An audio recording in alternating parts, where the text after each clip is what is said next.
ونصلي على رسوله الكريم اما بعد فقد قال الله تبارك وتعالى كما ورد في سورة بني اسرائيل اعوذ باللہ من الشیطان الرجیم بسم اللہ الرحمن الرحیم وَيَسْأَلُونَكَ عَنِ الرُّوحِ قُلِ الرُّوحُ مِنْ أَمْرِ رَبِّي وَمَا أُوتِيتُم مِّنَ الْعِلْمِ إِلَّا قَلِيلًا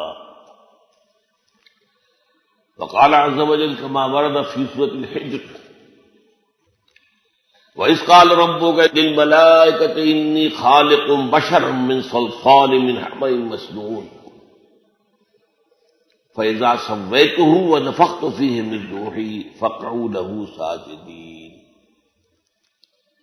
وقال عز وجل كما ورد في سورة صاد وَإِذْ قَالَ رَبُّكَ لِلْمَلَائِكَةِ إِنِّي خَالِقٌ بَشَرًا مِّن طِينٍ فَإِذَا سَوَّيْتُهُ وَنَفَخْتُ فِيهِ مِن رُّوحِي فَقَعُوا لَهُ سَاجِدِينَ صدق اللہ العظیم رب اشرح لي صدري ويسر لي امري واحلل عقدة من لساني يفقهوا قولي اللهم ربنا الهمنا رشدنا واعذنا من شرور انفسنا اللهم ارنا الحق حقا وارزقنا اتباعه وارنا الباطل باطلا وارزقنا اجتنابه آمین یا رب العالمین۔ اور روح کی حقیقت کے بارے میں نے پہلے کے مقابلے میں قدر زیادہ وضاحت سے ذکر کیا۔ پھر میں نے آپ سے وعدہ کیا تھا کہ میں آپ کو تفصیل کے ساتھ بتاؤں گا کہ ہماری دین کی تعلیم کا ایک جو مخفی پہلو ہے، خفی ہے، مخفی نہیں کہنا چاہیے، خفی۔ ایک چیز ہوتی ہے جلی روشن، ایک ذرا ہوتی ہے خفی دھندلی، جس کو دیکھنے کے لیے ذرا مشقت کرنی پڑتی ہے۔ جیسے ہم جانتے ہیں وحی یہ جلی، وحی یہ خفی۔ وحی یہ جلی قرآن مجید کی وحی ہے، وحی یہ خفی حدیث ہے، وہ قرآن نہیں۔ تو اصل میں خفی سے مراد وہ ہے کہ جو چیز ذرا چھپی ہوئی ہو، بالکل سامنے نہ ہو، جس کے لیے کچھ گہرائی میں اترنا پڑے۔ تو دین کی تعلیم کا یہ پہلو ہے۔ بہت سے لوگ صرف ظاہر پرست ہیں، جو بھی مظاہر ہیں دین کے، جو عبادات ہیں، ان کی جو ظاہری شکل ہے اس کا تو بڑا اہتمام ہے، لیکن کبھی اس کا موقع نہیں ہوتا کہ جائزہ لیں کہ نماز میں کوئی خشوع و خضوع بھی حاصل ہوا کہ نہیں ہوا، کوئی توجہ بھی اللہ پر مرکوز رہی یا نہیں رہی، کیا واقعی یہ معراج المومنین کے درجے کی نماز تھی جو میں نے پڑھی ہے؟ حضور تو فرماتے ہیں الصلاۃ معراج المومنین۔ اس اعتبار سے یہ خفی پہلو بھی ہے، اس پر توجہ کی ضرورت ہے۔ اسی طرح پورے دین کا بھی ایک خفی یا چھپا ہوا ایک فلسفہ ہے، حکمت ہے۔ اس حکمت کے ضمن میں مولانا روم نے اپنے دور میں ایک شکوے کے انداز میں کہا تھا مسلمان علماء اور مفکرین اور مصنفین سے، اور خاص طور پر علم کلام کے لوگ جو ماہر تھے، چند خانی حکمت یونانیہ، حکمت قرآنیہ راہم بخام۔ کب تک یونانیوں کی حکمت میں پڑے رہو گے، اسی کو پڑھو گے، اسی کو سمجھو گے؟ افلاطون نے یہ فرمایا اور استاد اول ارسطو نے یہ فرمایا۔ استاد اول مانتے ہیں اسے ارسطو، اور استاد دوم ابن رشد، اور افلاطون تو ارسطو کا بھی استاد ہے۔ تو فلسفہ جو بھی ہے مغرب کا، وہ انہی دو فلسفوں کی شاخیں ہیں۔ یا افلاطون کا نظریہ ہے آئیڈیالوجی، اور یا ریئلسٹک نظریہ ہے ایرسٹاٹل کا۔ اس کی بھی شاخیں، اس کی بھی شاخیں، شاخیں بے شمار ہے، لیکن جب آپ گروپ کریں گے تو دو ہی ہیں، تصوریت پسند اور واقعیت پسند۔ یہ دو نقطۂ نظر ہمارے ہاں بھی متکلمین جو ہے انہی کے چکروں میں رہے ہیں۔ لیکن یہ کہ بہرحال کچھ لوگوں نے کوشش کی، ان میں بڑے ایک دوسرے سے متضاد فکر رکھنے والے لوگ بھی موجود ہیں۔ اب ایک طرف ابن عربی ہیں اور ایک طرف ابن تیمیہ ہیں، ان کے فکر میں تضاد بھی ہے، بعد بھی ہے، فرق بھی ہے، لیکن دونوں اس اعتبار سے کہ انہوں نے قرآن کی گہرائیوں میں اتر کر اس کے اس مخفی یا خفی فکر کو سمجھنے کی اور سمجھانے کی کوشش کی۔ تو میں نے عرض کیا تھا کہ روح کے بارے میں بنیادی باتیں میں آج عرض کروں گا۔ پہلی بات تو یہ جانیے، جو بارہا میں کہہ چکا ہوں، انسان کا وجود مرکب ہے اور اس کے دو حصے ہیں، ایک اس کا وجود حیوانی ہے، ایک وجود روحانی ہے۔ وجود حیوانی جسد اور جان دونوں پر مشتمل ہے، جسم اور اس میں جان۔ وجود روحانی اپنی جگہ ایک مستقل شخصیت ہے۔ اب یہ بھی جان لیجئے، جو میں نے شعر بارہا آپ کو سنایا ہے، اس حقیقت کو آج سے سینکڑوں سال پہلے کس خوبصورتی سے شیخ سعدی نے بیان کیا، آدمی زیادہ طرفہ معجون است از فرشتہ سرشتہ وز حیوان۔ یہ آدم ذات جو ہے یہ عجیب مرکب وجود کا حامل ہے، اس میں فرشتہ بھی موجود ہے اور حیوان بھی موجود ہے۔ روح جو ہے اسے آپ کہہ سکتے فرشتے کی بہن ہے، ان کا مادہ تخلیق ایک ہی ہے، نور۔ ملائکہ بھی نور سے پیدا کیے گئے اور ارواح انسانیہ بھی۔ اس اعتبار سے آدمی زیادہ طرفہ معجون از فرشتہ سرشتہ وز حیوان۔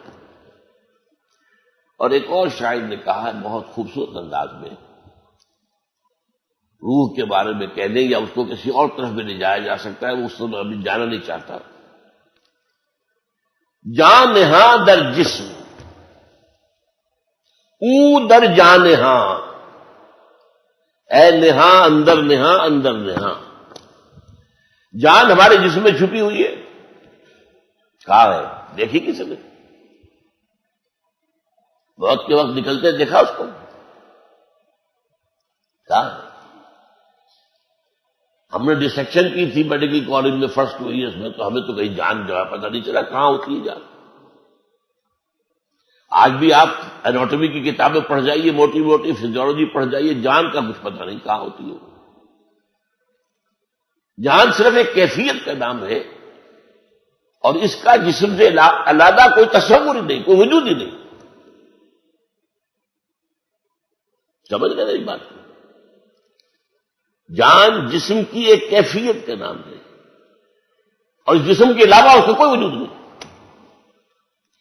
روح ایک بالکل انڈیپینڈنٹ شخصیت ہے، اس کا اپنا مستقل وجود ہے، اس کا اپنا تشخص ہے، اس کا مادہ تخلیق اور ہے۔ یہ جسد مٹی سے آیا ہے، روح آسمان سے آئی ہے، اللہ کے پاس سے آئی ہے۔ زمین و آسمان کا فرق ہے۔ تو شاعر کہہ رہا ہے کہ جان نہاں در جسم، جان جو ہے ہماری جسم میں پنہا ہے، چھپی ہوئی ہے۔ او در جان نہاں، اس جان کے اندر ایک اور جان ہے، وہ روح ہے۔ اے نہاں اندر نہاں اندر نہاں، اے وہ شے کہ جو چھپی شے کے اندر چھپی ہوئی۔ اچھا اب دیکھیے، ہمیں اس حیوانی وجود کو اللہ نے علم کے حصول کے کیا ذرائع دیے ہیں۔ آنکھ سے دیکھو، کان سے سنو، چکھو، سونگو، ٹچ کرو، ان کو کہتے ہیں 5 حواس خمسہ۔ ان حواس خمسہ سے جو معلومات فراہم ہوئی، یہ یہاں پر ہمارے اس کھوپڑی کے اندر ایک کمپیوٹر رکھا ہوا ہے، اور بہت بڑا کمپیوٹر ہے تو اتنا سا۔ آج کل تو آپ کو معلوم ہے کہ چھوٹے چھوٹے کمپیوٹر آ رہے ہیں، یہ کمپیوٹر پروسیس کرتا ہے اس ڈیٹا کو، یہ دیکھا تھا، اس وقت یہ دیکھا تھا، پھر میموری میں ڈال دیتے ہیں. کمپیوٹر میں میموری ہوتی ہے، پھر وقت آئے گا تو دوبارہ ریفر کریں گے، اس میموری کو نکالیں گے، کوئی نئی بات دیکھی ہے پھر اسے ٹیلی کریں گے، کیا فرق نظر آیا، کوئی نتیجہ نیا نکالیں گے. یہ ہے جو انسانی علم، حیوانی علم ہے. یہ سارے فنکشن چھوٹے سے چھوٹے حیوان کے اندر موجود ہیں. ہاں کمیت کا فرق ہے، انسان کے ہاں یہ فنکشن بہت بلند گئے ہیں. ایوولوشن ٹری کے ٹاپ پر کھڑا ہے ہومو سیپینس. حیوانات کے اندر ہے لیکن اب درجہ بدرجہ ہی ہوں گے نا. میں نے تو خود چونکہ یہ کیا تھا ایک تجربہ. ایک روز میں نے دیکھا کہ ایک کیڑا چل رہا ہے، وہ کیڑا جس کے اوپر بہت بال سے ہوتے ہیں، اور وہ یہ ہے کہ اندیشہ ہوتا ہے کہ آپ سے کہیں کھال سے مس کرے گا تو وہ خارش ہو جائے گی، سبھی الرجی ہوگی. وہ جا رہا تھا، میں نے اس کے آگے ایک تنکا رکھ دیا، وہ رکا، پھر اس نے اپنی ڈائریکشن موڑ لی. کیا مطلب؟ احساس بھی ہوا اور ایک فیصلہ بھی کیا کہ آگے جو ہے رکاوٹ ہے، I have to turn my direction. میں نے پھر رکھ دی، پھر مڑا، پھر رکھا، پھر مڑ گیا. چوتھی مرتبہ رکھا کہ اس کے اوپر سے گزرا. اس نتیجے پر پہنچ گیا کہ یہ رکاوٹ میرا پیچھا نہیں چھوڑ رہی. Now I have to overcome it. وہ چھوٹا سا کیڑا. یہی تو ہے نا ہمارا سارا علم جو ہے، اسی کو آپ 1,00,000 سے ضرب دے دیجیے، بس اللہ خیر سکتا. ہم نے آنکھ کی مدد کے لیے دوربین ایجاد کر دی، ہم نے آنکھ کی مدد کے لیے خوردبین ایجاد کر. اصل شے تو آنکھ ہی ہے. یہ تو ایڈڈ معاملات ہے نا. دوربین ہے، یا دوربین کو بھی آپ آنکھ ہوگی تو دیکھیں گے نا، دوربین کے اندر آنکھ ہوگی تو دیکھیں گے آپ خوردبین کے اندر، مائکروسکوپ کے اندر. لیکن اسی طرح جان لیجئے روح کی اپنی آنکھیں ہیں، انڈیپینڈنٹ آف دیز آئیز. روح کے اپنے کان ہیں، انڈیپینڈنٹ آف دیز ایئرس. روح کی اپنی عقل ہے، انڈیپینڈنٹ آف دس عقل. یہ حیوانی عقل ہے، اس کھوپڑی میں رکھی ہوئی ہے. لیکن روح کی یہ تینوں چیزیں، ان کا تعلق قلب سے. قلب مسکن ہے روح کا، روح رہتی وہاں ہے. اب قرآن مجید میں سورہ حج کی ایک آیت ہے جو بہت اہم ہے، بہت اہم، بہت اہم. افلم یسیروا فی الارض، کیا یہ لوگ زمین میں سیر نہیں کرتے، چلتے پھرتے نہیں ہیں؟ فتکون لہم قلوب یعقلون بہا، پھر ہوتے ان کے دل جن سے وہ تعقل کرتے. دل سے عقل، دل کے اندر عقل ہے. قلوب یعقلون بہا او آذان یسمعون بہا، یا کان جن سے وہ سنتے ہیں. فإنها لا تعمى الأبصار، اس لیے کہ اندھی یہ آنکھیں نہیں ہوتی، اندھا دل کی آنکھ اندھی ہو جاتی. ابو جہل کی یہ آنکھ تو اندھی نہیں تھی، وہ تو جمال و جلال مصطفی کا مشاہدہ نہیں کر سکتا. ابو لہب کی تو یہ آنکھ نہیں تھی، وہ آنکھ کوئی اور آنکھ ہے. اب اسی کو دیکھیں، مضامین دو کم سے کم قرآن مجید میں 2 جگہ ضرور آتے ہیں. یہ میرا ایک نقطہ ہمیشہ سے ہے. یہ سورہ اعراف کی آیت ہے. ہم نے انسانوں اور جنوں میں سے بہت سے ایسے لوگ پیدا کر دیے ہیں جو جہنم ہی کا ایندھن ہے، پیدا ہی کیے اس کے لیے. اور ان کی کیفیت کیا ہے؟ لہم قلوب لا یفقہون بہا، ان کے پاس دل ہے لیکن تفقہ نہیں کرتے، غور نہیں کرتے، سوچتے نہیں. لہم قلوب لا یفقہون بہا ولہم اعین لا یبصرون بہا، ان کی آنکھیں ہیں پر دیکھتے نہیں. وَلَهُمْ آذَانٌ لَا يَسْمَعُونَ بِهَا، ان کے کان ہیں لیکن سنتے نہیں. أُولَٰئِكَ كَالْأَنْعَامِ بَلْ هُمْ أَضَلُّ، وہ تو چوپایوں کے مانند ہیں بلکہ ان سے بھی گئے نہیں. دیکھیے یہ آنکھیں میری بھی ہیں تو گدھے کی بھی ہیں، کتے کی بھی ہیں، گھوڑے کی بھی ہیں، بلی کی بھی ہیں. بعض سے حیوانوں کی آنکھیں ہم سے بہت تیز ہیں. بہت سے حیوان اندھیرے میں بھی دیکھتے ہیں، ہم نہیں دیکھ سکتے۔ یہ جو عقاب قسم کے جو ہے پرندوں کے اندر شکاری، ان کی اتنی نگاہ تیز ہے، بہت بلندی سے زمین پر پڑی ہوئی سوئی کو بھی دیکھتے ہیں۔ ان کی بھی آنکھیں ہماری بھی ہیں، ان کے امکان ہیں ہمارے بھی ہیں، ان کی بھی عقل ہے ہماری بھی عقل ہے، لیکن انسان ہونے کے ناطے ہمیں جو چیز دی گئی تھی وہ روح تھی۔ روح کے ذرائع ہے، روح کا قلب، وہ اس کی عقل ہے، روح کی آنکھ ہے، روح کے کان ہے۔ اسی لیے کہا ہے اقبال نے، دم چیست قیامست شنیدی نہ شنیدی، دیکھو تم جب سانس لیتے ہو یہ کیا ہے، یہ ایک پیغام ہے، تم سنتے ہو کہ نہیں سنتے؟ ہر سانس بتا رہا ہے کہ اس کے ساتھ وابستہ ہے زندگی، یہ جب بند ہوا ختم ہو جائے گی۔ دم چیست قیامست شنیدی نہ شنیدی، در خاک تو یک جلوہ آمیخت نہ دیدی، تیری مٹی ہی میں ایک جلوہ بھی ہے، نور بھی ہے، دیکھتے نہیں ہو۔ دیدن دیگر آموز سنیدن دیگر آموز، اور دیکھنا سیکھو، اس آنکھ سے دیکھنا تو کتے کو بھی آتا ہے، بلے کو بھی آتا ہے، تو بھی دیکھ لیتا ہے کار آ رہی ہے بچ جاتا ہے۔ دیدن دیگر آموز، انسان کا دیکھنا دیکھو، اور وہ ہوگا روح کا دیکھنا۔ انسان کا سننا سنو، اور وہ ہوگا روح کا سننا۔ اچھا اب اگلی بات سمجھیے، یہ جو دو وجود ہیں ان کی سورسز ایبسولوٹلی ڈفرنٹ، اینڈ بلکہ یہ سمجھیے متضاد۔ حیوانی وجود اور وجود کے معنی جسم جمع جان، ان کا بریکن کر دیجیے، دو الگ چیزیں نہیں ہیں، وہ مٹی سے بنے۔ اور یہ وہ نقطہ ہے جو سائنس اور مذہب میں متفق علیہ ہے، سائنس بھی یہی کہتی ہے اور اللہ کی کتاب بھی یہی کہتی ہے۔ روح اس کا اس خاک سے کوئی تعلق نہیں، وہ عالم امر سے آئی ہے، بلندیوں سے آئی ہے، وہ امر رب ہے، وہ اللہ کے پاس سے آئی ہے۔ زمین و آسمان کا فرق ہے۔ اب اس کے دو تقاضے اس کے ضمنی طور پر سمجھ لیجیے۔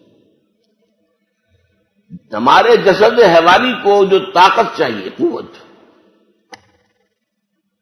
اس کے لیے جو غذا چاہیے، کہاں سے آتی ہے؟ یہاں سے جسد حیوانی آیا، گندم آ گئی، چاول آ گئے، سبزیاں آ گئی۔ بکری کا گوشت کھایا تھا تو بکری کو نے کیا کھایا تھا؟ بیری کے پتے کھائے تھے اور کوئی گھاس پات کھایا تھا۔ The ultimate source is earth, crust of the earth. روح کو بھی کی ضرورت ہے انرجی کی، اس کا تغذیہ اور تقویت کلام ربانی سے ہے۔ یہ روح ربانی ہے اور اس کی غذا کلام ربانی۔ نمبر 3، ان دونوں کے رجحان ایک دوسرے سے بالکل متضاد ہیں۔ روح یہاں سے آئی ہے، جو جسم جہاں سے آیا اسی کی طرف جھکنا چاہتا ہے۔ زمینی مفادات، زمینی لذتیں، عالم سفلی کی چیزیں، انہی میں مگن، انہی کے اندر مگن، انہی کی طلب میں زندگی ہے، انہی میں بھاگ دوڑ ہے۔ روح کا رجحان اللہ کی طرف ہے۔ وَإِذَا سَأَلَكَ عِبَادِي عَنِّي فَإِنِّي قَرِيبٌ۔ آپ سوچتے رہیے کہ آخر یہ سادھو لوگ کیا کرتے تھے جا کر کئی کئی سال تک برف سے ڈھکی ہوئی چوٹیوں پہ، یہ تپسیا کائے کے لیے کرتے تھے؟ ہمارے ہاں بھی اولیاء اللہ نے، صوفیاء نے بڑی بڑی ریاضتیں کی، بہت بڑی بڑی ریاضتیں، کس کی تلاش میں؟ اللہ کا قرب تلاش کرتے تھے۔ یہ اصل میں یہ روح جو ہے یہ اللہ کا قرب چاہتی ہے۔ اور عربی زبان کا ایک مقولہ ہے بڑا پیارا، کل شیء یرجع الی اصلہ، ہر شے اپنی اصل کی طرف لوٹتی ہے۔ جسم یہاں سے آیا تو یہی جائے گا، منہا خلقناکم وفیہا نعیدکم ومنہا نخرجکم تارۃ اخری۔ روح انا للہ وانا الیہ راجعون، روح زمین میں دفن نہیں ہوتی، نہ یہ زمین کی شہ ہے نہ زمین میں جائے گی۔ اب دیکھیے میں نے ایک آیت تو آپ کو سنائی، یسألونک عن الروح، سورہ بنی اسرائیل کی۔ اے نبی، یہ لوگ آپ سے روح کے بارے میں پوچھتے ہیں۔ قل الروح من امر ربی وما اوتیت من العلم الا قلیلا، اے نبی ان سے کہہ دیجیے روح میرے رب کا امر ہے، لیکن تمہیں علم میں سے سوائے تھوڑے حصے کے کچھ نہیں ملا۔ تمہارے لیے خاص طور پر ان بحثوں میں الجھنا صحیح نہیں ہے۔ یہ بات سمجھ لیجئے، یہ ابدی قاعدہ نہیں ہے۔ قرآن مجید کا اولین مخاطب جو طبقہ تھا، جو قوم تھی، وہ فلسفی نہیں تھی، وہ پڑھی لکھی نہیں تھی، وہ تو امی، ان پڑھ، کوئی کتاب نہیں تھی ان کے پاس۔ ان کو اس طرح کے جھمیلوں میں قرآن نے ڈالا ہی نہیں، ان گہرائیوں کی طرف۔ اب جیسے کہ ایک آیت ہے سورہ حدید کی، هو الاول والآخر والظاہر والباطن، سوچ رہی ہے امام راضی کھڑا ہوا ہے، معلوم ہوتا ہے کہ سخت دہشت زدہ ہے، دہشت زدہ ہے، ہیبت زدہ ہے۔ اعلم ان هذا المقام مقام غامض عمیق مہیب، جان لو یہ مقام،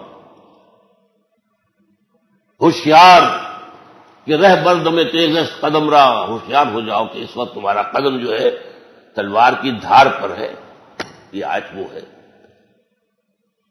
عام ہمارے مفسرین گزر جاتے ہیں اور عوام کیا سمجھیں گے اس کو؟ تو یہ بات سمجھ لیجئے کہ روح ہے، لیکن اس کی تفسیر قرآن نے نہیں بتائی۔ البتہ وہ اشارات ہیں، سوچنے والوں کے لیے ہے۔ سب سے پہلا اشارہ کیا ہے؟ اس روح انسانی کو اللہ نے اپنی ذات سے منسوب کیا، اس سے بڑی بات کیا ہوگی؟ دو آیتیں میں نے آپ کو سنائی ہیں، سورہ حجر 14ویں پارے میں اور سورہ صاد 23ویں پارے میں۔ وَإِذْ قَالَ رَبُّكَ لِلْمَلَائِكَةِ إِنِّي خَالِقٌ بَشَرًا مِّن صَلْصَالٍ مِّنْ حَمَإٍ مَّسْنُونٍ، اور یاد رکھو جب کہ کہا تھا تیرے رب نے صلی اللہ علیہ وسلم فرشتوں سے، میں سنے ہوئے گارے سے جو خشک ہو کر کھنکھنا رہا ہے ایک بشر بنانے والا ہوں۔ اب عجیب نوٹ کیجئے، قرآن نے 6-7 الفاظ استعمال کیے، تراب مٹی، تین مٹی اور پانی کو ملا دیں گارا بنا، وہ بھی تین ہے، تین لازم، وہ تغاری جو آپ نے گارے کی بنائی تھی تھوڑی سی توڑی ڈال دیجئے، اس میں ڈھیس اٹھے گا۔ کچے گھر جو ہے لیپے جاتے ہیں، پوتے جاتے ہیں اس گارے سے، اس میں جب لیس اٹھتا ہے تبھی تو پلسٹر کھائی رہتا ہے، ورنہ وہ پلسٹر پھٹ جائے گا، عام گارا تو نہیں کر سکتا ہوں۔ پھر وہ پڑا رہے تو اس میں سڑانگ پیدا ہو جائے گی، بدبو آئے گی، پھر اگر سوکھ گیا کھنکھنانے لگے گا۔ یہ 6 الفاظ آئے، من تراب من طین من تین لازب من حمأ مسنون من صلصال کالفخار من صلصال من حمأ مسنون۔ اب یہاں دیکھیں، یہاں بھی 2 الفاظ آئے ہیں، سورہ ہجر میں نے بتا دیا خالق بشرا من صلصال من حمأ مسنون، سورہ صاد میں فرمایا وَإِذْ قَالَ رَبُّكَ لِلْمَلَائِكَةِ إِنِّي خَالِقٌ بَشَرًا مِّن طِينٍ دار۔ پھر دونوں جگہ کیا الفاظ ہیں؟ یہ ہے اصل سے فَإِذَا سَوَّيْتُهُ وَنَفَخْتُ فِيهِ مِن رُوحِي فَقَعُوا لَهُ سَاجِدِينَ، تو جب میں اسے تیار کر دوں اور پھر اپنی روح میں سے اس میں پھونک دوں تو گر پڑنا اس کے سامنے سجدے۔ یہ ہے اس روح انسانی کی نسبت۔ اب یہاں علماء احتیاط کرتے ہیں کہ آپ یہ نہ کہ یہ اللہ کی روح ہے، اللہ کی روح میں سے، اللہ کی شان کے یہ شایان شان نہیں ہے کہ اس میں سے کوئی چیز نکلے، حالانکہ یہ بات صحیح نہیں ہے۔ کلام بھی تو اللہ کی ذات میں سے نکلتا ہے، کہاں سے نکلتا ہے؟ قرآن اللہ کا کلام کہاں سے نکلا؟ خرج من ایل، ایک حدیث میں الفاظ آئے خرج من ایل، اللہ تعالیٰ کی خدمت میں تحفہ اس سے بہتر کوئی پیش نہیں کیا جا سکتا جو خود اس کے اندر سے برآمد ہوا ہے۔ قرآن پڑھو کھڑے ہو کر خوشرانی کے ساتھ، سناؤ اللہ، جیسے اللہ کے رسول کہتے تھے، فرمائش کرتے ہوئے سناؤ قرآن۔ اور عبداللہ ابن مسعود کہتے ہیں میں نے کہا حضور میں آپ کو سناؤں، آپ پر تو قرآن نازل ہوا ہے۔ فرمایا ہاں لیکن مجھے دوسروں سے سن کر کچھ اور لذت محسوس، اللہ بھی سنے گا۔ حدیث میں ہے قیامت کے دن جو عالم باعمل ہوگا، جو اللہ کے دین کی شرطوں کو پورا کرتا ہوگا اور پھر اور بہت اچھا خوش رہان قاری بھی ہوگا، اللہ فرمائیں گے قرات کرتے رہو کرتے رہو کرتے رہو، جب تک کرتے رہو گے تمہارے درجے بلند سے بلندر ہوتے چلے جائیں گے۔ ہونا ہے تو انی خالق بشرا من صلصال من حمأ مسنون، یا انی خالق بشرا من طین فإذا سويته ونفخت فيه من روحي فقعوا له ساجدين۔ تو یہ کہتے ہیں علماء کہ یہ اس روح کی عظمت کو ظاہر کرنے کے لیے اللہ نے اس کو اپنی ذات کی طرف نسبت دے دی ہے۔ یہ اللہ کی روح میں سے کوئی روح نہ سمجھو، اللہ کی ذات کا تجزیہ نہیں ہو سکتا کہ اس میں سے کوئی چیز نکل آئے، ٹھیک؟ احتیاط کا راستہ جو ہے وہی بہتر ہوتا ہے۔ اب دیکھیے کہ یہ جو بدقسمتی سے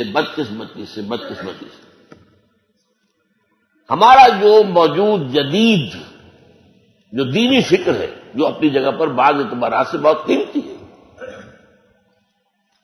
مثلا یہ کہ جدید دینی فکر نے یہ واضح کیا کہ اسلام صرف مذہب نہیں ہے، دین ہے، ٹھیک، بہت بڑی بات، بہت اچھی بات۔ اسلام دین اس وقت ہوتا ہے جبکہ وہ غالب ہو، مغلوب ہو جائے تو مذہب رہ جاتا ہے، یہ بھی ٹھیک ہے، سب صحیح۔ اور بندہ مومن کا فرض ہے کہ باطل کے نظام کو توڑ پھوڑ کر اللہ کا نظام قائم کرے، جد و جہد کرے۔ جد و جہد کرنا فرض ہے، وہ کر دینا یہ آپ کے اختیار میں نہیں ہے، تو اللہ چاہے گا تو ہوگا، ٹھیک ہے۔ جد و جہد نہیں کرتے تو آپ نہیں دیں۔ اس جد و جہد کے لیے التزام جماعت لازم ہے، جماعت کے بغیر تو کام ہو ہی نہیں سکتا۔ اب یہ دینی فکر ہے، اور موجودہ دور میں کچھ لوگوں نے اس کو اجاگر کیا ہے، واضح کیا ہے، اور وہ ایک بڑا احسان ہے اس امت کے اوپر۔ ان میں سے بعض شخصیات کا میں خود مرہون منت ہوں، میں نے بہت استفادہ کیا، لیکن ایک بات بھی آج کہنی ہے آپ سے کہ سید ہوں، شبلی نعمانی ہوں، مولانا فراہی ہوں، مولانا فرائی کے شاگرد مولانا اصلاحی ہوں، ابوالکلام ہوں، ابوالکلام کے راستے پر چلنے والے مولانا مودودی ہوں، بڑے محسن ہیں قوم کے، ذرا سر سید کو اس فہرست سے نکال دیجیے۔ ویسے قومی تو میں آپ کو بتا چکا وہ بھی محسن ہے، قومی سطح پر یہ لوگ دینی سطح پر بھی محسن ہیں، لیکن دینی فکر جو ہے اگر کامل ہے تو وہ صرف ایک شخص کا ہے، اور وہ علامہ اقبال ہے۔ باقی جو گنوائے ہیں آپ کو، یہ مانتے ہی نہیں کہ روح بھی کوئی الگ ہے، وہ سمجھتا بس جان اور روح ایک ہی ہے۔ اتنی بڑی حقیقت نگاہوں سے ہو جب، اس لیے کہ ذہنوں کے اوپر سائنٹزم کا تسلط ہے، جو ہمارے حواس سے خمسہ کے سے دیکھی نہ جا سکے، ویریفائی نہ کی جا سکے، اس کو کیسے مانے؟ چلو اللہ کو تو مان لیا، ایک کو تو ماننے پڑے گا، کوئی تو تھان آخر جس نے کائنات بنائی ہے، لیکن اس سے آگے فرشتے کو کیوں مانے؟ جنات کو علیحدہ وجود کیوں مانے؟ یہ سائنٹزم، یہ مذہب بن چکا، it's a religion in itself. اور وہ اس کا غلبہ اتنا ہے کہ اچھے اچھے مفکرین جو ہے اس مغرب کے مادہ پرستانہ فکر کے تسلط سے، شکنجے سے پورے طور پر آزاد نہیں ہو پائے۔ اب میں آپ کو وہ چیزیں بتا رہا ہوں جو میں نے کہا ہے، اگر نہ مانا جائے کہ روح جو ہے ایک علیحدہ جداگانہ تشخص کی حامل شے ہے، تو بہت سی باتیں سمجھ میں نہیں آتی قرآن کی۔ ایک جس کا ذکر میں پہلے بھی کر چکا ہوں، یہ عہد الست کب ہوا تھا، کس نے کیا تھا؟ الست بربکم قالوا بلی، ظاہر بات ہے ارواح نے کیا تھا، جسد تو صحیح نہیں ہے۔ اور تمام انسان ایک جگہ پہ جمع ہو ہی نہیں سکتے تھے. وہ تو نسل بعد نسل انسان دنیا میں آئیں گے نا. آدم کے پھر 3 بیٹے یا کتنے بیٹے ہوں گے, پھر ان کے بیٹے ہوں گے, پھر ان کے بیٹے ہوں گے, پھر ان کے بیٹے ہوں گے. قیامت تک جو ہے وار بھر ہاں انسان آ جائیں گے, لیکن وہ ایک وقت میں تو جمع نہیں ہو سکتے. ہاں ہوں گے ایک دن, اور وہ قیامت کا دن ہے. وہاں پھر جمع ہو جانا سب نے, یا پھر وہ اس الست میں, عہد الست کے اس جمع سے. میں اس کو پہلے بیان کر چکا ہوں. مولانا اسرائیل صاحب نے یہاں بہت بڑی ٹھوکر کھائی, اور اس سے میں نے گفتگو نے مانا کہ ہاں یہ غلطی ہے, مانا. بدقسمتی سے جو چھپ رہی ہے, جو ان کی جلد, اس کے اندر اس نے تبدیلی نہیں کی, پتہ نہیں کیا وجہ ہے. یا تو اس کے بعد صحت ان کی خراب رہی ہے, تسامح ہوا, واللہ عالم, لیکن مانا کہ ہاں یہ غلط ہے. انہوں نے لکھ دیا کہ یہ عہد انسان کی تخلیق سے پہلے عالم غیب میں لیا گیا. میں نے کہا کس نے کیا ہے جب کوئی انسان پیدا ہی نہیں ہوا؟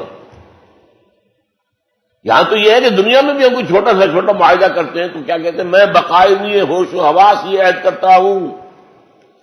تو جس کا وجود ہی نہیں, اس کے ہوش و حواس کیا تھے؟ الست بربکم. میں نے کہا جناب اس کو یوں لکھنا چاہیے, یہ عہد اجساد انسانیہ کی تخلیق سے قبل ارواح انسانیہ سے لیا گیا. کہنے گے ہاں آپ ٹھیک کہتے ہیں, میں مانوں گا, ضد نہیں کی. اب یہی وہ چیز ہے جو میں نے ابھی آیت آپ کو سنائی, اس سے سورہ اعراف کے اندر ہے. ہم نے جہنم کے لیے بہت سے لوگوں کو پیدا کر دیا, جہنم کے لیے. آخر ہمیں چاہیے نا کچھ ایندھن, جہنم کے لیے بھی درکار ہے. بہت سے انسان ہم نے پیدا اس لیے کیے. ان کا حال کیا ہے, لہم قلوب لا یفقہون بہا ولہم اعین لا یبصرون بہا ولہم آذان لا یسمعون بہا اولئک کالانعام بل هم اضل. وہ تو چوپایوں کے مانند جبل کو ان سے بھی گئے گزرے کیوں ہیں, اضل کیوں ہیں؟ پیدا تو ہم نے اس جگہ پر کیا تھا نا ان کو. یہ گر گئے, نیچے آ گئے, پڑے رہے قعر مذلت کے اندر, اٹھے. لہذا یہ حیوان ہے, انہیں انسان نہ سمجھو, یہ انسان نما حیوان ہے. اچھا, نمبر 2 چیزیں. یہ حدیث جو ہے حضرت ابو ہریرہ سے ترمذی میں موجود ہے.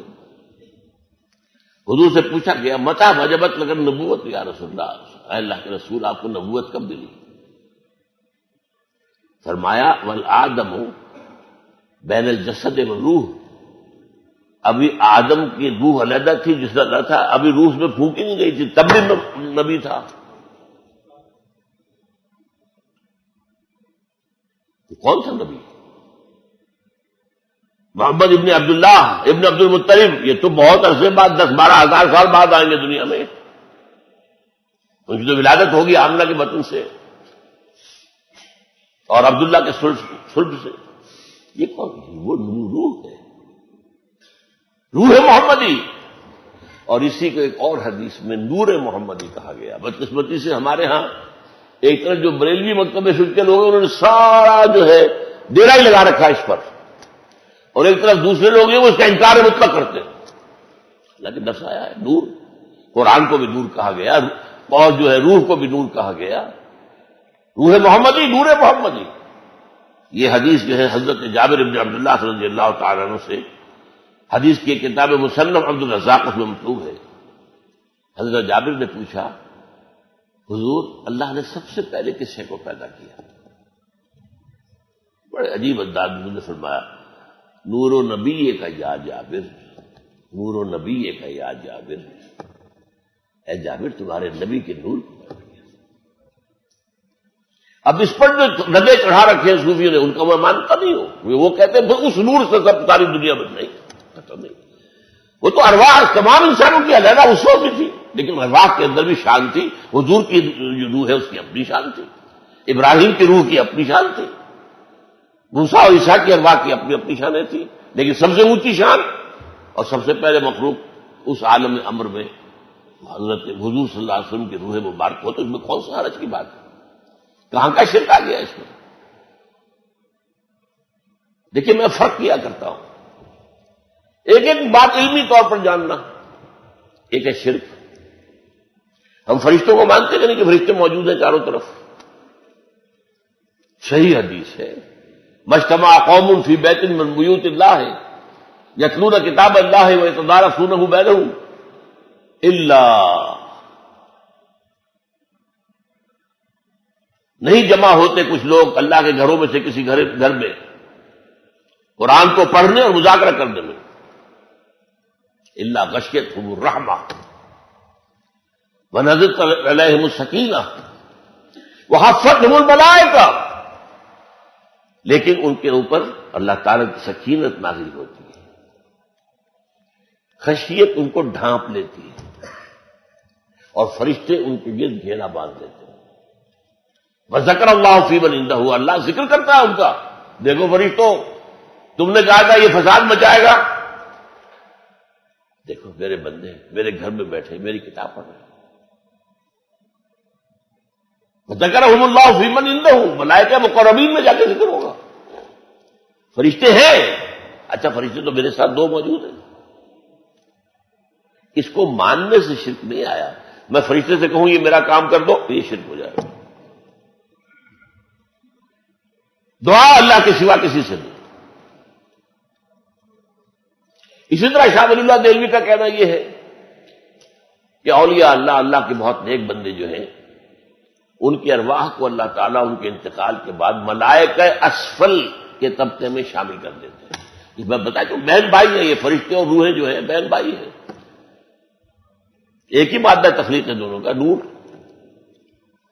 اولیاء اللہ کا انتقال جب ہو جاتا ہے تو اللہ ان کی ارواح کو ملائکہ اسفل، سب سے نچلے درجے کے ملائکہ، اونچے نہیں، یہ نیچے طبقات ہیں، سب سے نیچے والے ملائکہ وہ جو زمین کا کاروبار کنٹرول کر رہے ہیں، ملائکہ اسفل، ان میں شامل ہو جاتے ہیں، گویا کہ اللہ تعالیٰ کے سول سروس میں ریکروٹ ہو گئے۔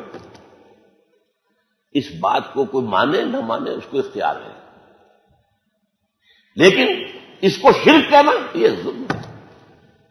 ہاں ان کو پکارو گے وہ شرک ہو جائے گا، یا شیخ عبد القادر شیخ اللہ، یہ شرک ہے، اس میں کوئی شک نہیں۔ لا تدعوا مع اللہ احدا، ہرگز مت پکارو اللہ کے ساتھ کسی اور کو، پکارنا اس سے، تم دعا کرو اللہ سے۔ یہاں تک آتا ہے کہ حضور نے فرمایا کہ جوتی باندھنے کا تسمہ بھی اگر تمہیں چاہیے تو اللہ سے مانگے، اللہ مجھے دے دے۔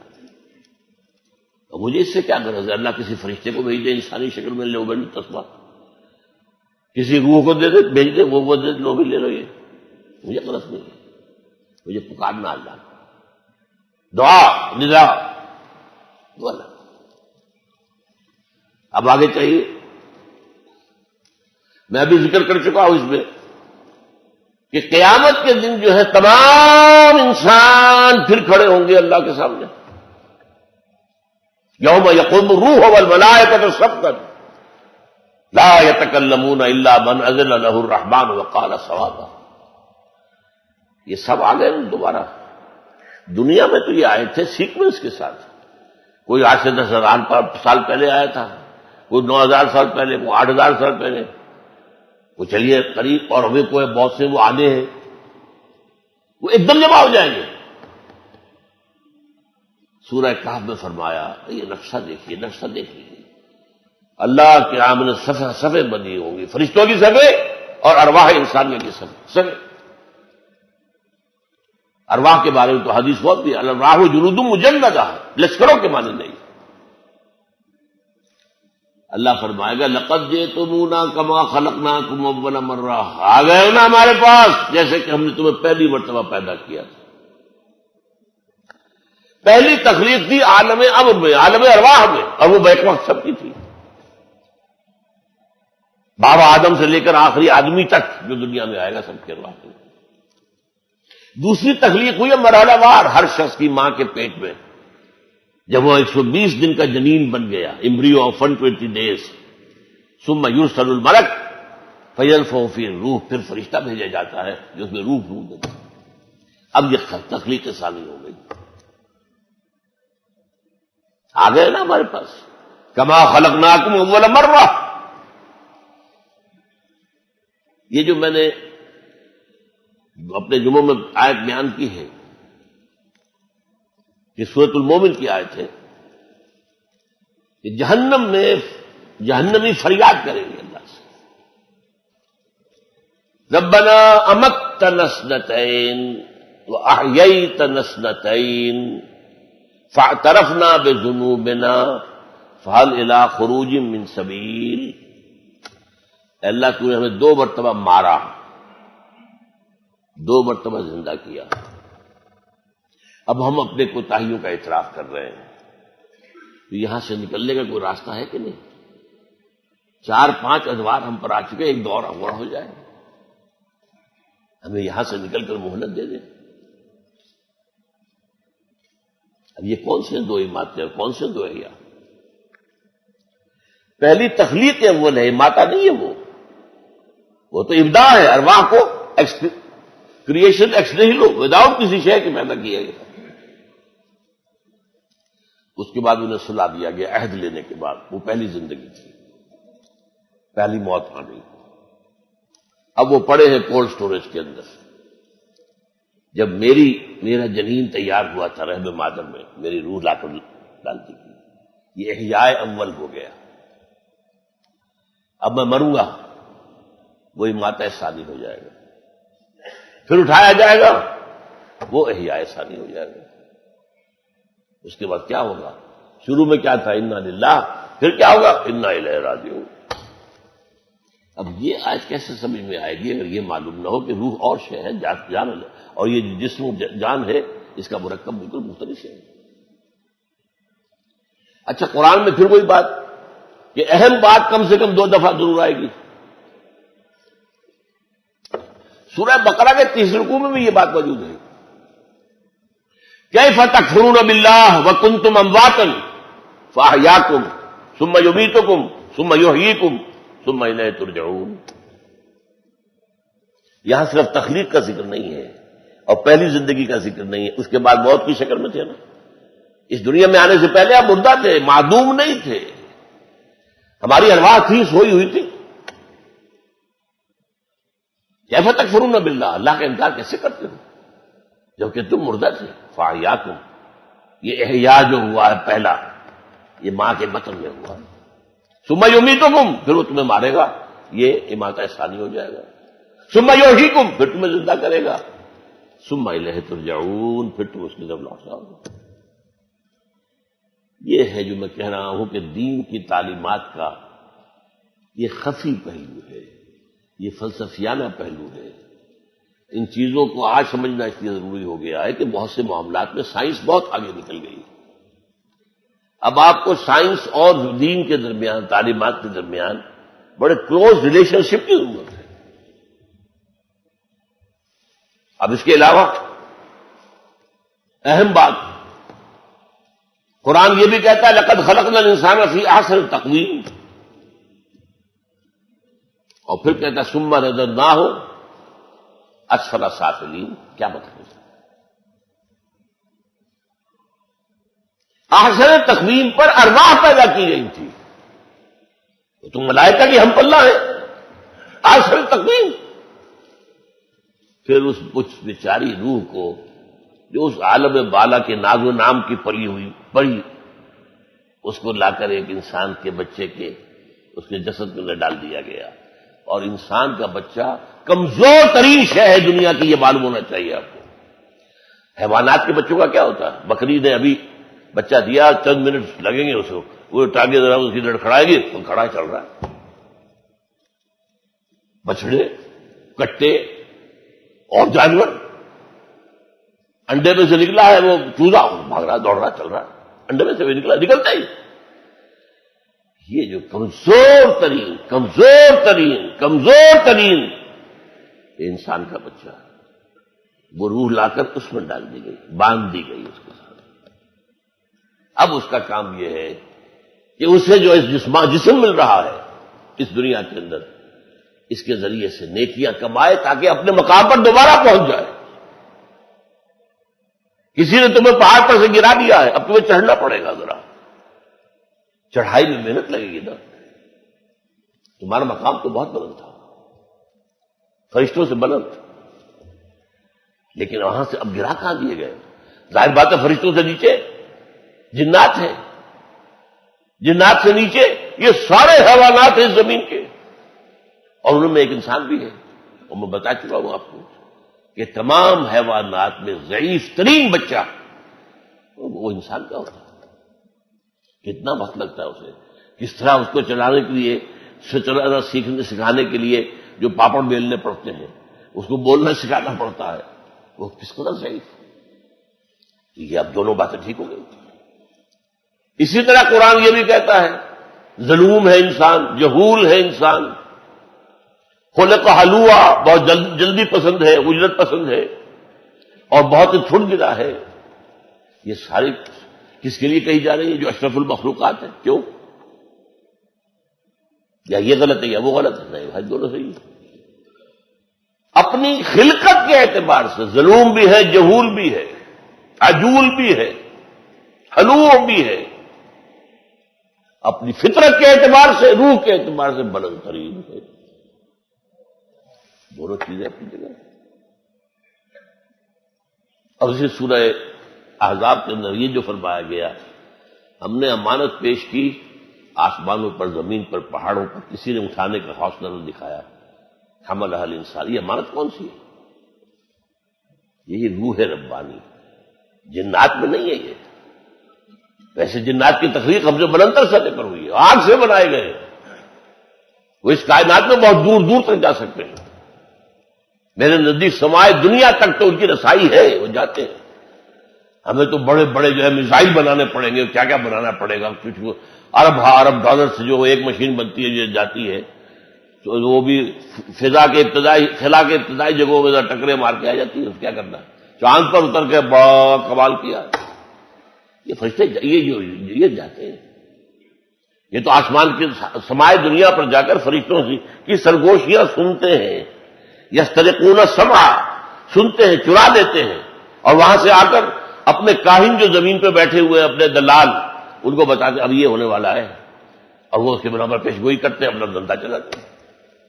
جیسے کوئی آپ کا سول سیکرٹری اسلام آباد میں آپ کا دوست ہے، وہاں سے آپ کے تبادلے کا حکم ہے، ٹائپ ہو گیا، اس نے بتا دیا وہ ہو گیا فیصلہ، ابھی وہ آئے گا آپ تک پہنچنے میں، وہ ٹائپ ہوگا، پھر دستخط ہوں گے، پھر ڈسپیچ ہوگا، پھر وہ آئے گا، پھر آپ تک پہنچے گا، لیکن وہ آپ نے اس کو بتا دی۔ یہ کام جنات کرتے ہیں، یسترقون السمع، وہ سنتے ہیں بیٹھ کر سرگوشی۔ تو یہ، لیکن یہ کہ ظاہر بات ہے کہ اسی لیے تو اس کو عزازیل نامی جن کو جو ہے دھوکہ لگا، انا خیر منہ، میں اس آدم سے بہتر ہوں، خلقتنی من نار وخلقتہ من طین۔ اسے اس روح کا علم نہیں تھا، وہ انسان کو صرف گارے سے سمجھ رہا ہے، اور گارا یقیناً کمتر ہے آگ سے، یہ بات تو غلط نہیں اس کی۔ تو انسان کی یہ جو ہے حیوانی جو اس کا وجود ہے، وہ تو گارے سے بنا ہے، اور وہ آگ سے بنا ہے، لہذا وہ اصل ہے اس تخلیق خلقت کے اعتبار سے۔ لیکن فطرت میں جو روح ربانی پھونکی گئی ہے انسان میں، اس کا جو بلند مقام ہے، جس کی وجہ سے اللہ اسے اپنی ذات کی طرف منسوب کرتے ہیں۔ اب آخری بات یہ، اس روح کا ذات باری تعالیٰ کے ساتھ تعلق کیا رکھتا ہے؟ بس ایک بات میں نے نوٹ کر لیجئے، ذات و صفات باری تعالیٰ کے بارے میں کوئی بھی مثال صحیح مکمل نہیں ہو سکتی۔ ہمارا ذہن، ہماری منطق، ہمارے الفاظ، ہماری زبان بنی ہے ہمارے مشاہدات سے۔ تو جو ما بعد طبیعیاتی حقائق ہیں، میٹا فزیکل ٹروتھس، وہ ہماری زبان کے اندر ادا نہیں ہو۔ اسی لیے قرآن میں مثالیں اللہ نے اسی لیے یضرب اللہ الامثال للناس، ایک بات جیسے کہ ہے سمجھ میں نہیں آتی، مثال سے ذرا سا قریبی تاثر دے دیا جائے۔ تو بعض صوفیہ نے بہت عمدگی کے ساتھ اس کو بیان کیا ہے۔ اس روح کا اور ذات باری تعالیٰ کا تعلق وہی ہے جو سورج اور اس کی کرن کا ہے۔ سورج سے کرن نکلی ہے، کتنے کروڑ میل آ گئی ہے زمین تک، لیکن کیا اس کا رشتہ سورج سے منقطع ہوا ہے؟